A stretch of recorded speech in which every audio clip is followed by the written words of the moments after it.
Okay, we're going to thank everyone for being here. We also want to thank the UAW Local 6000 for being here and the Flint Technical Advisory Board, their guests, and so we thank them for being here. So with that, I see Sylvester walking in. So we're going to have comments from the city.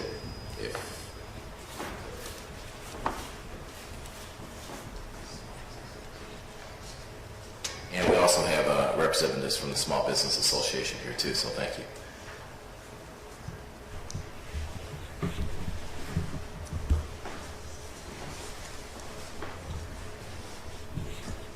Good morning, everyone.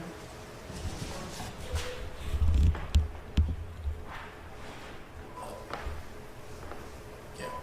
So I was just finishing a conversation with the mayor, and she did give me my talking points for today to make sure that we gave you an update on what's happening with the city. First thing is I want to thank Council Vice President Vicki Van Buren because yesterday the Flint City Council did approve the service line replacement for 4 contractors, and so the goal is that 6,000 service lines will be replaced this year, and so that is a step in the right direction. So I want to thank Council Vice President and her colleagues for supporting those resolutions. The work is scheduled to begin in April, and so that's going to be really exciting for the residents of Flint. Also, the mayor wants everybody to know that she did hold a press conference last week with members of the core team, and the thought was to encourage residents to open their doors so that the core team can provide the services that they're trained to provide. So that is not only ensuring that filters are installed properly, but then also assisting with faucet fixtures and really just understanding what their needs are. And so the mayor really wants to encourage residents to open their doors on that. And moving forward, it sounds like there will be a police officer that will be assigned to areas where the core teams are, just in case there's any difficulty that police assistance can be provided in a very short period of time. And so again, another step in the right direction. Yesterday, there was a water shutoff at an apartment building that impacted 4 families. This was a very difficult situation, but the owner had instructed his business people not to respond to any of the City of Flint's calls. They had accumulated a water bill of more than $60,000, and so the inevitable did happen to shut the water off for that apartment complex. And so there was relocation assistance provided to those families, but it's still an unfortunate situation. But we need to have that tool to encourage people to pay their water bills. And then finally, the mayor is working closely with the United Way to create a program that will provide assistance to residents who are on a fixed income who need assistance with their water bill.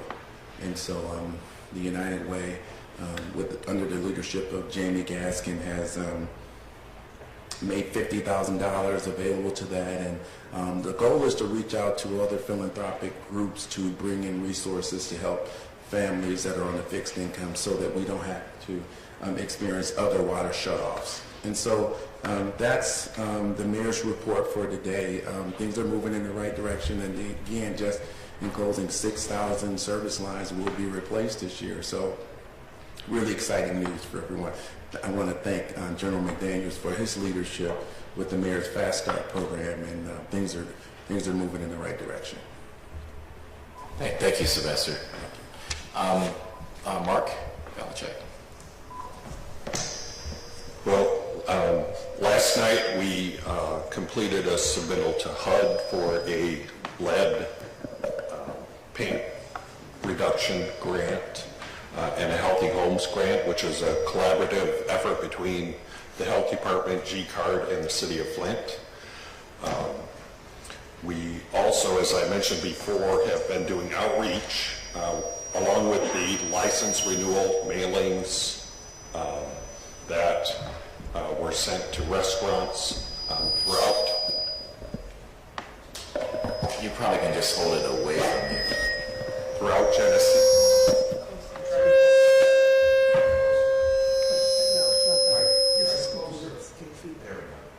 Okay. All right, great. We send out mailings along with the license renewals for restaurants, encouraging individuals to share information about the Medicaid expansion and the additional coverage that's available, because we suspect that there are a lot of food service workers that may lack insurance. We're continuing to do outreach related to expanded insurance coverage that's available. We will be doing a mailing to the over 500 tobacco retailers that we license in Genesee County, so that'll be our next round of outreach, will be to tobacco license retailers.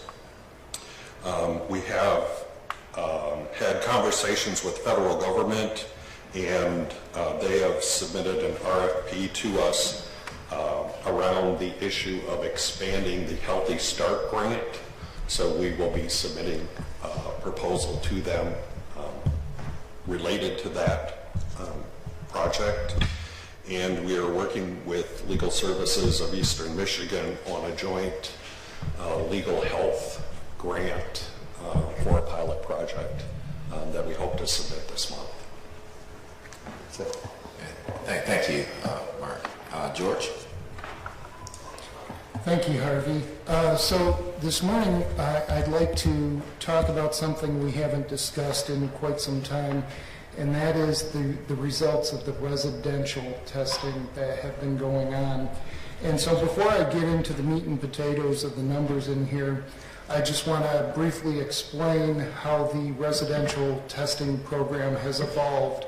Originally, we were providing residents with 1 liter bottles, and they would do a first draw in the morning, and it was just like any other LCR compliant sample. And so then we moved to a 2-bottle system, because what we wanted to do was take a look at what's going on at the faucet, because what we learned in the schools, since there were no lead service lines for any of the schools, that the fixtures and the adjoining plumbing were creating a rather significant contribution of lead. So we decided that we would implement that into the residential program, and we came up with a 2-bottle test. And so instead of one 1-liter bottle, we had the first bottle be a 250 milliliter bottle, and that bottle was designed to encapsulate what's going on right there at the faucet and the adjoining plumbing up to the shutoff valves. And then the 750 milliliter bottle gets you back into the system a little bit further.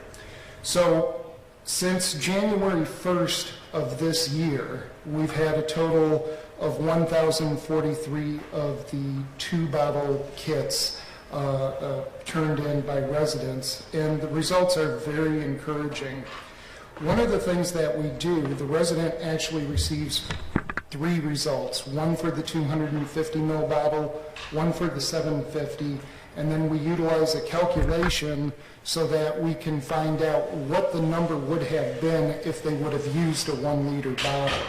So we call that the 1-liter calculated value, and based on that, only 4.2% of those 1,043 samples were above 15 parts per billion, and 92.8% of those were in compliance with the governor's proposed new lead standard of 10 parts per billion.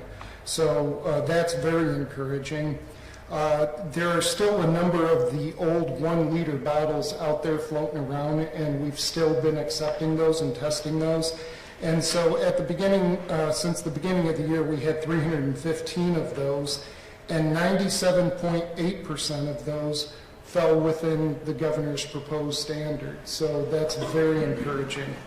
So if we want to raise the bar even higher and take a look at what's going on in the 250 ml samples, because those small bottles have the effect of concentrating the number. The numbers are typically going to be higher in those because of the contribution from the faucet, okay?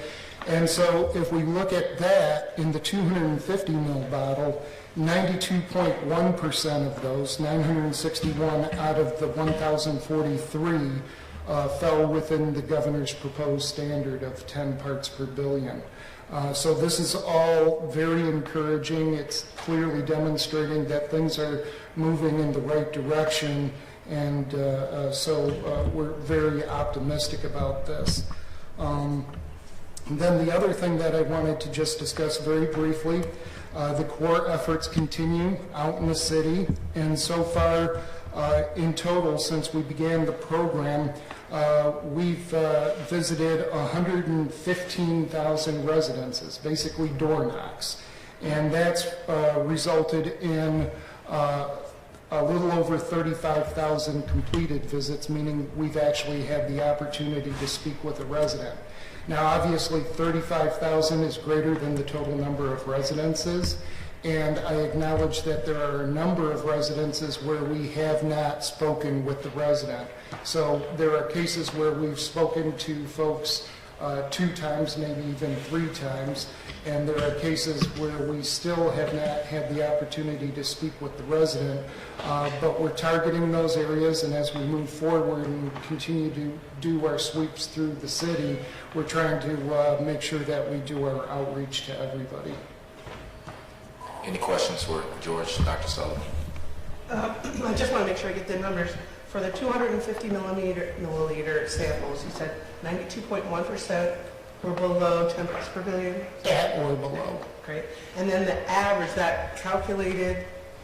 Yeah, the calculated value was 92.8% were at or below 10 parts per billion. And what about the second bottle?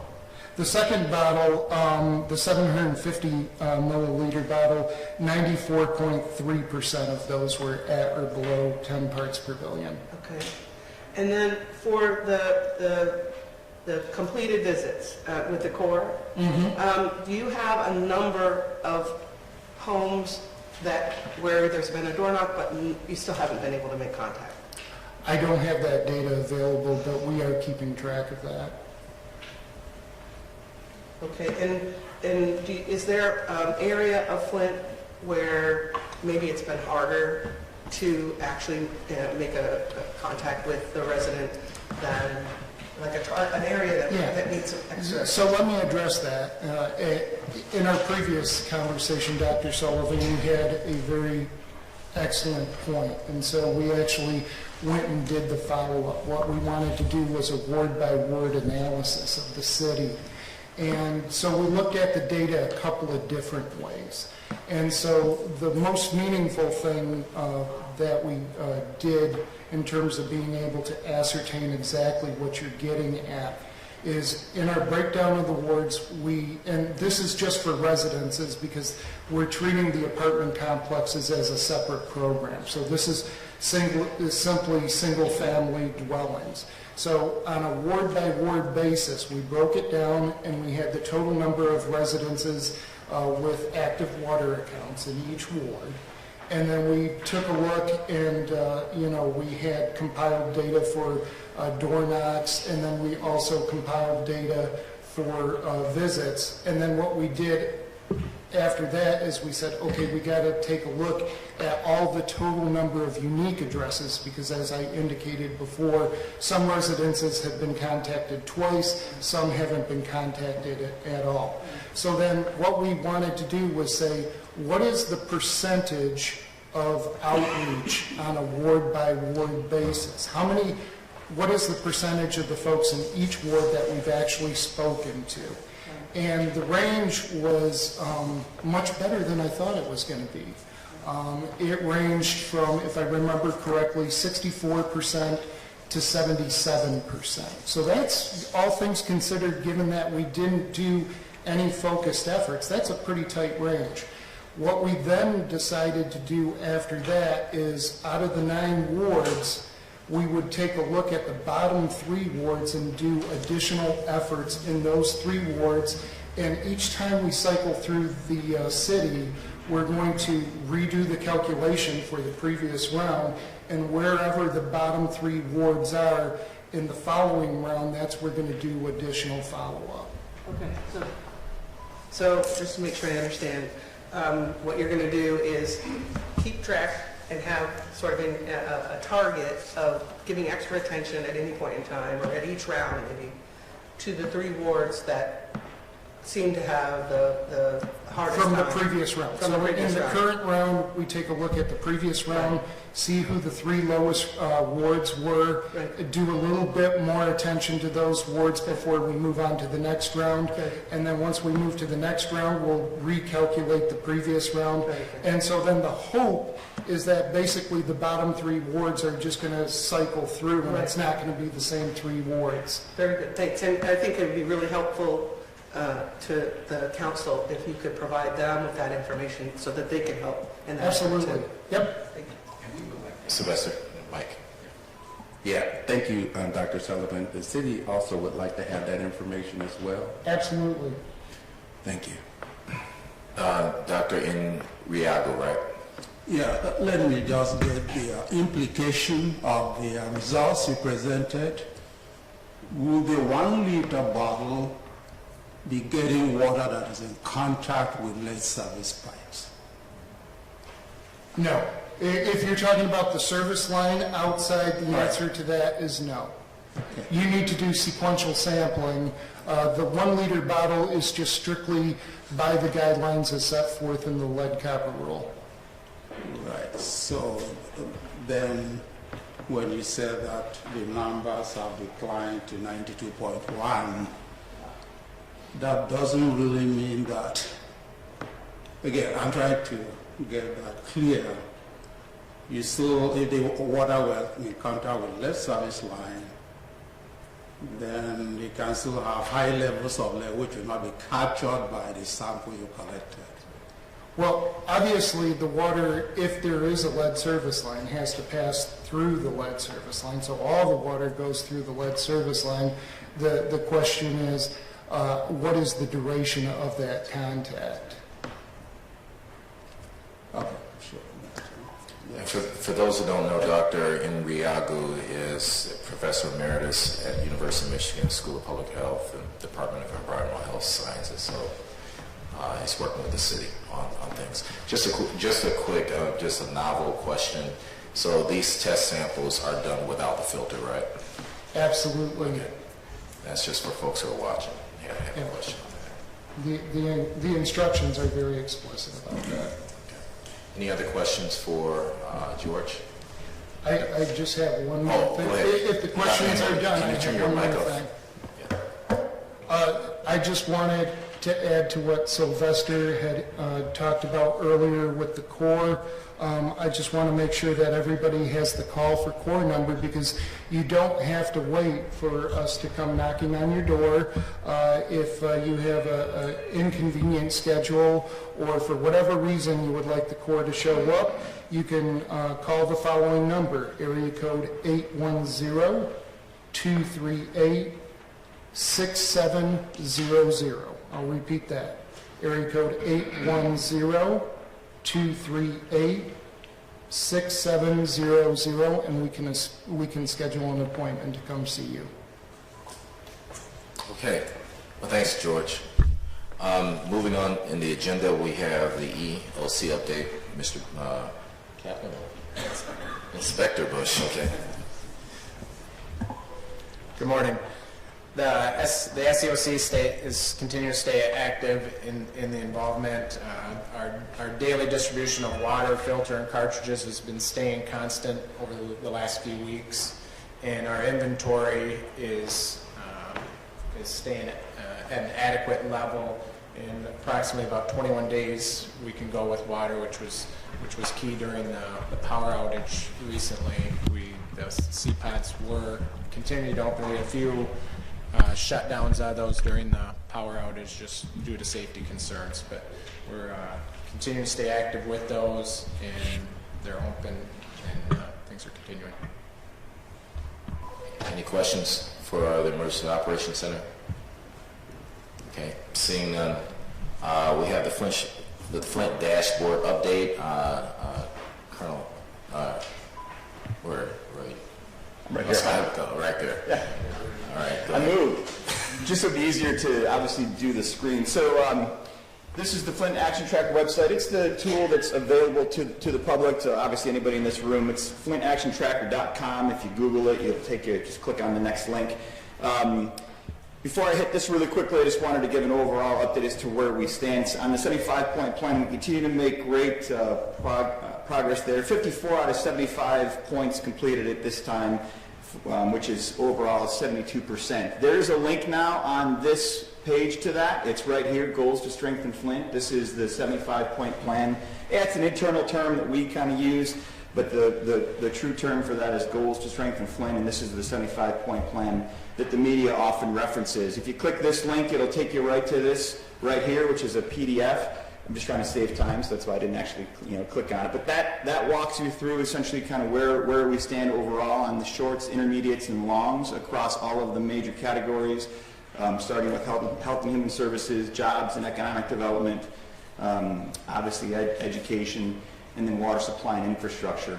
So again, that is now, you can click on this link right here, and that will take you to that site. So, and that was out of a request. Actually, one of the community groups said, "Hey, can you put a link on the Flint Action Tracker to the 75-point plan?" And we thought, why hadn't we done that before? So again, just a great good feedback from the community. Hey, Scott, real quick question. Sure. On the green check marks on that 75, is that color coded for, or is that just basically by design? Yeah, so no, these aren't, this doesn't necessarily mean that, well, within this, it means something is, so this check mark obviously means that something is complete. If it's a check mark and a plus, it means complete ongoing. And if it's in progress, it's a circle. So this check mark doesn't necessarily indicate that this whole section is done, and I hope that's not confusing. That's just something that I think it's just yeah, thanks, Rich. It's a design item. The real details is here in the subsequent sections where there's a check plus, or here's an example of the little circle. The key is in the bottom right here, and that says in progress. And so with those 20, and again, there's a lot of the actions completed, there's 29. Of the complete ongoings, there's 25.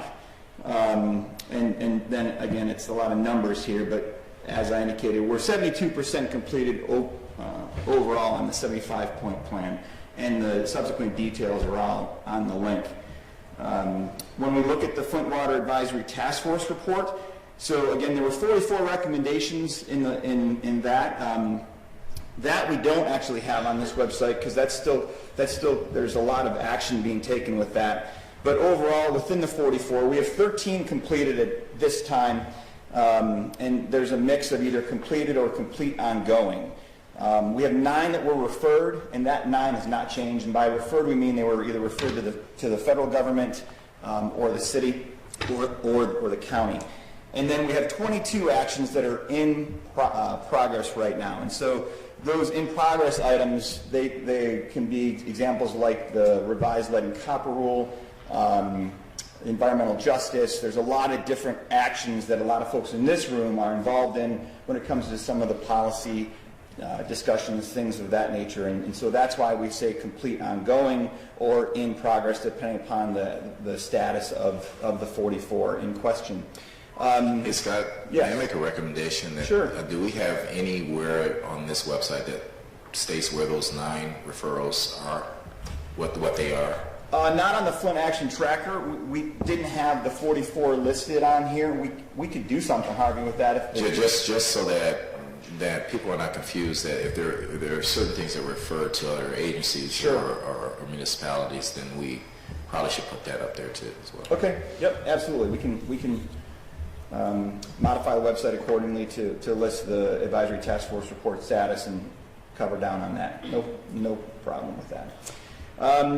I'll dive into just a little bit about one of the tabs. Harvey asked me to kind of cover a couple sections. There was a reference to the core, and so if you George talked about that. So this is an example of obviously just hopping into where we are with the water overall. Can you see that okay in the back, or do I need to blow that up, Harvey? Okay. How's that? I don't know, my eyes are bad too, so don't feel bad. I just got to know what people can see. On the computer, it looks good to me, but I want to make sure people can see it from the back. Okay, Harvey, can you see it okay? Okay, thank you. So this sort of gives you a snapshot as to where we stand within the water report as we stand today in terms of actions and outcomes. And again, these are the key outcome indicators. You'll see here, as an example, lead and galvanized service lines found. This has been the winter months, as General McDaniel has attested on a number of occasions. And so this number, what you'll see is this will start to go up. We saw, here's the numbers month to month. In the winter months, it declined for obvious reasons. But what we're going to start to see now is that number will start to go up again.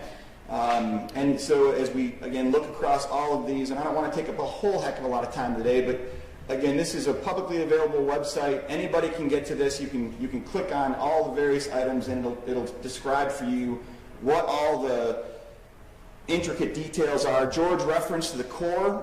So George's numbers were from, he's got the latest and greatest numbers. There's a slight lag on our data here just because we're not at the end of March yet, but this reflects how we've done so far with the core numbers.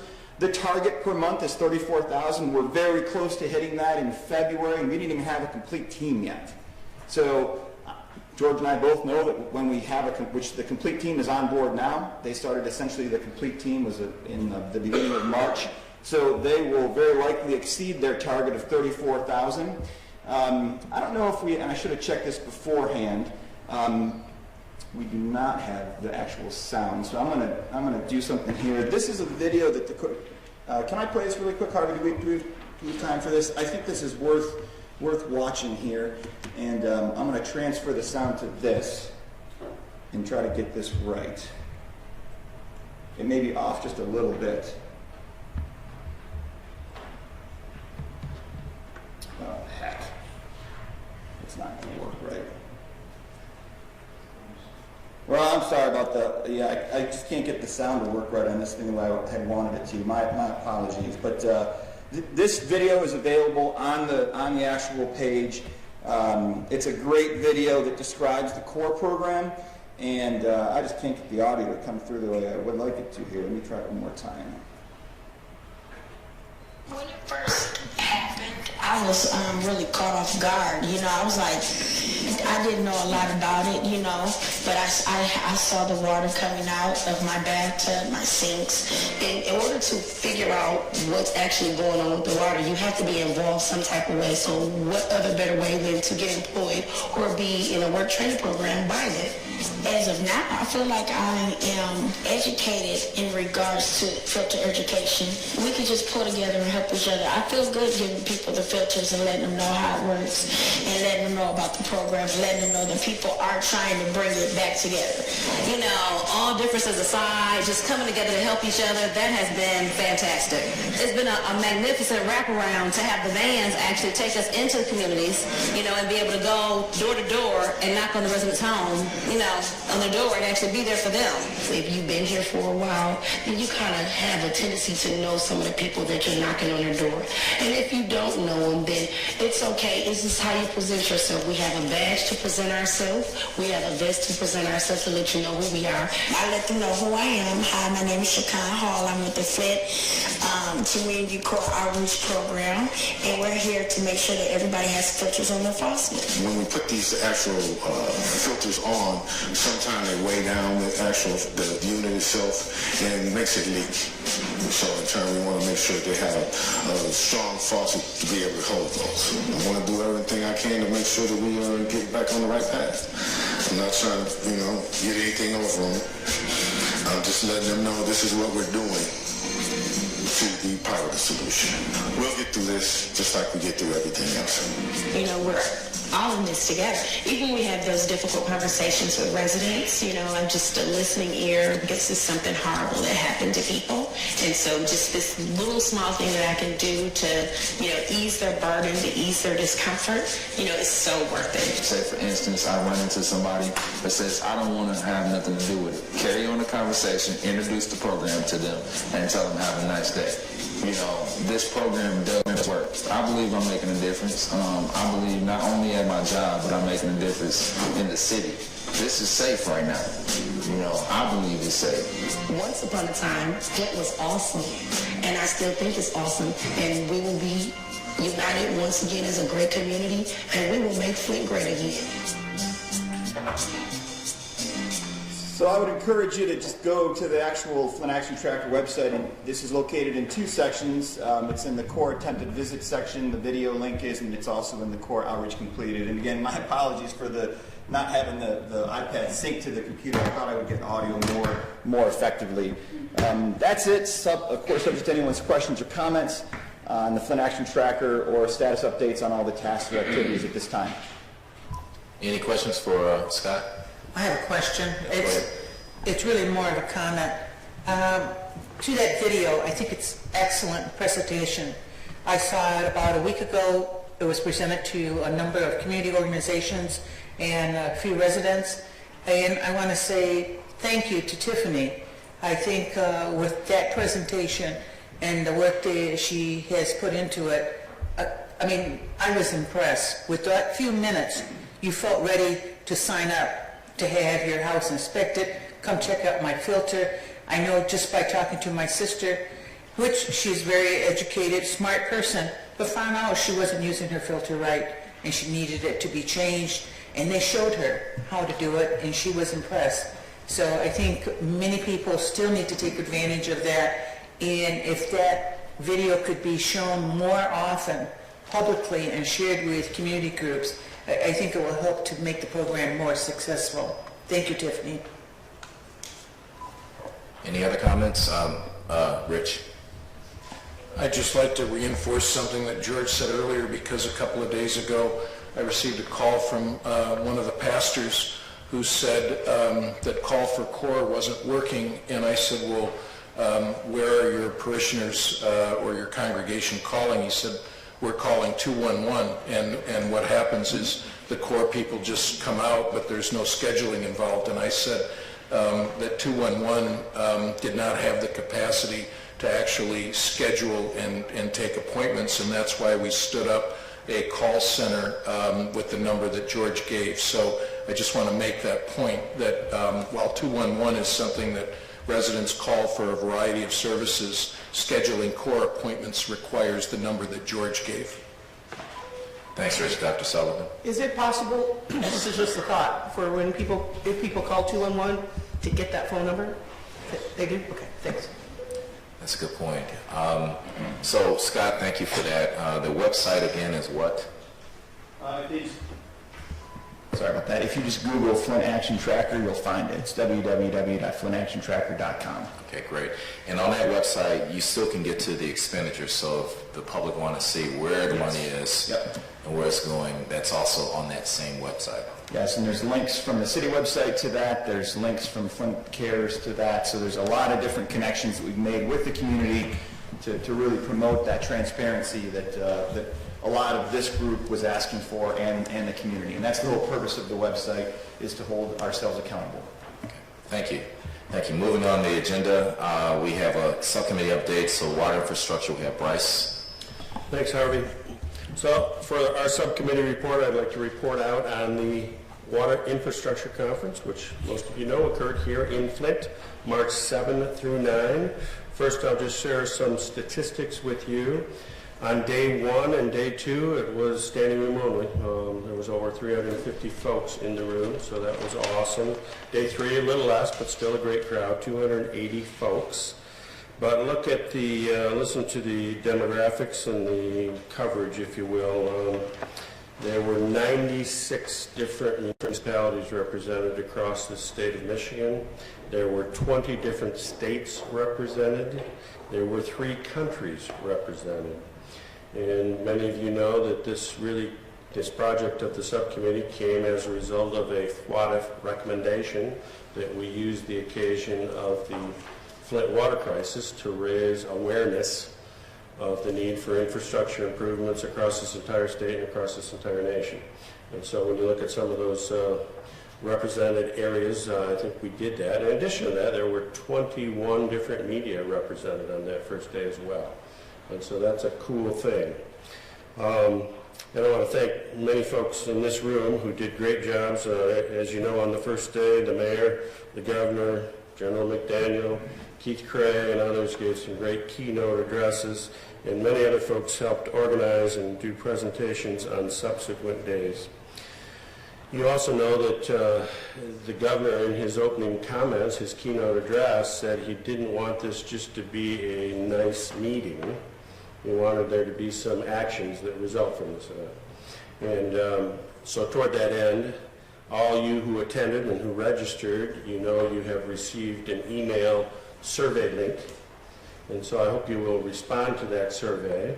And we're going to use that as a basis to process your comments and develop a list of action items for next steps that should come out of this Water Infrastructure Conference.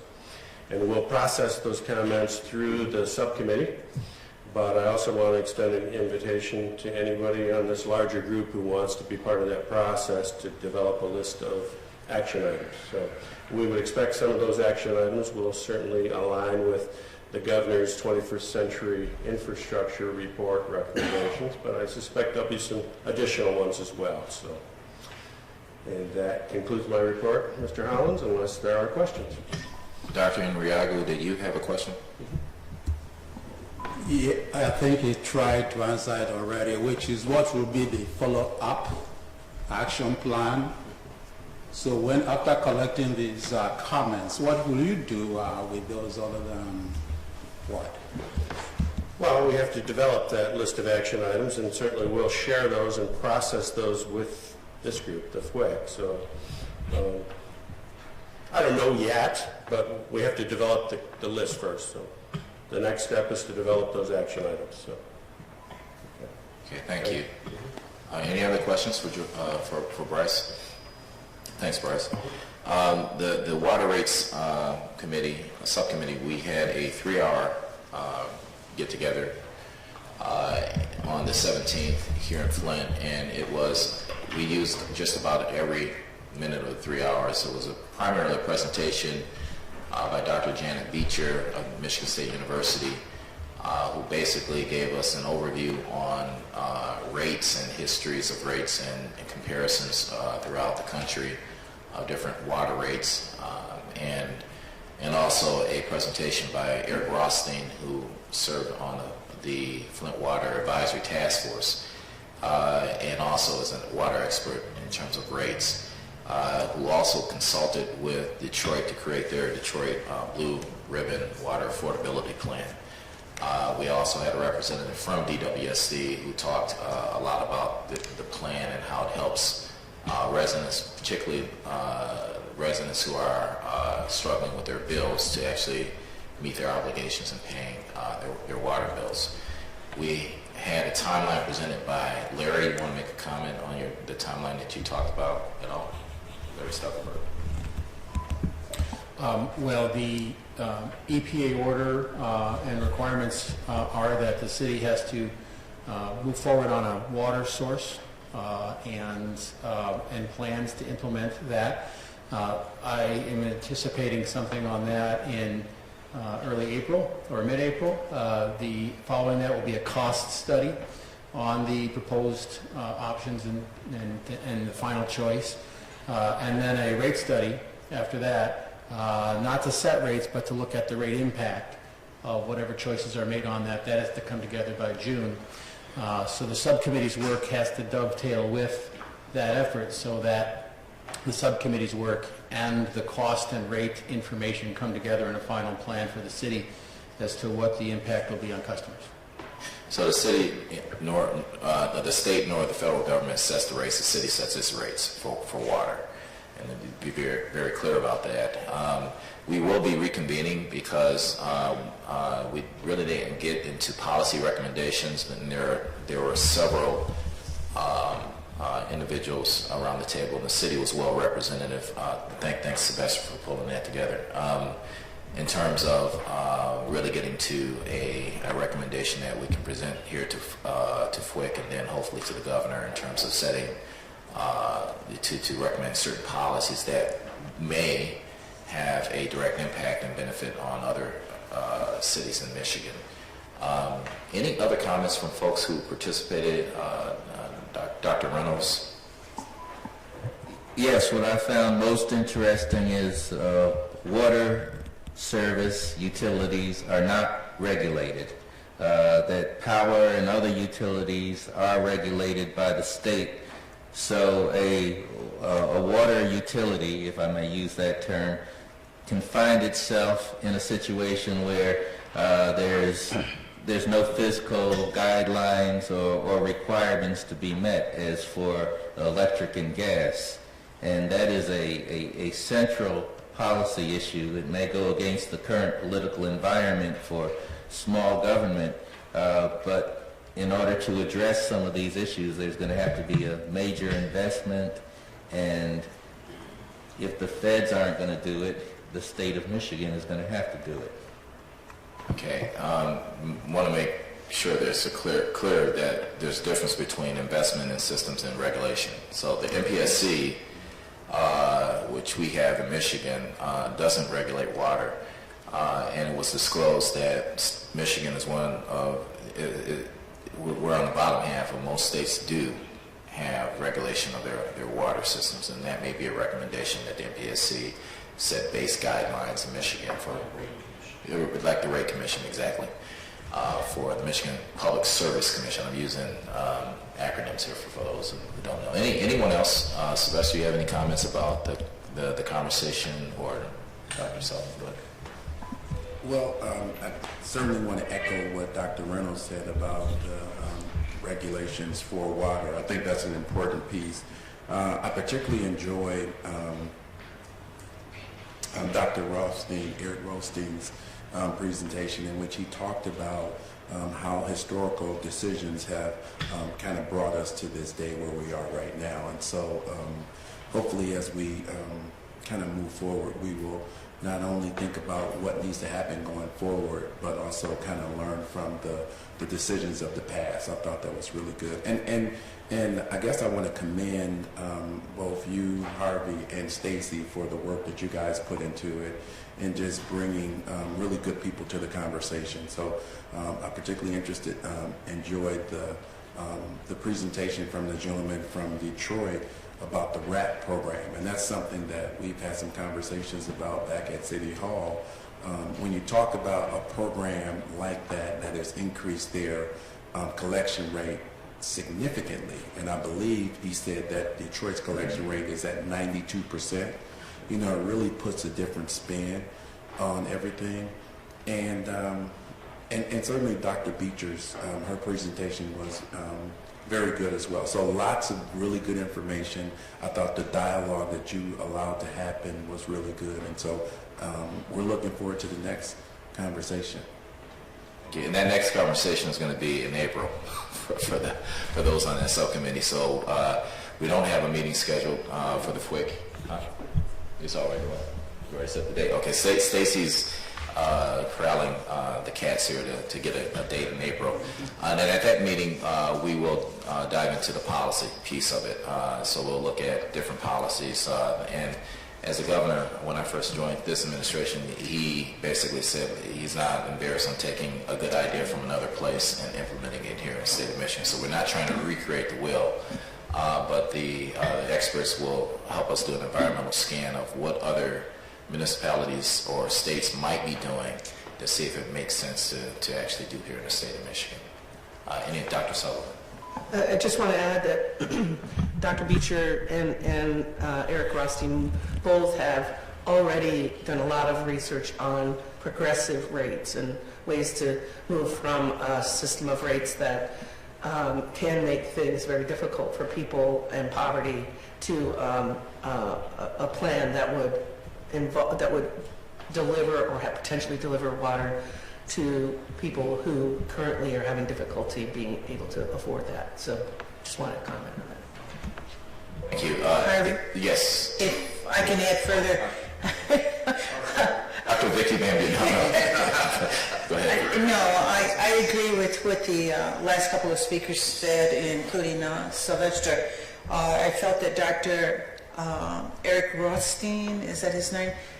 He did a presentation that described reality, is how it exists in our system right now.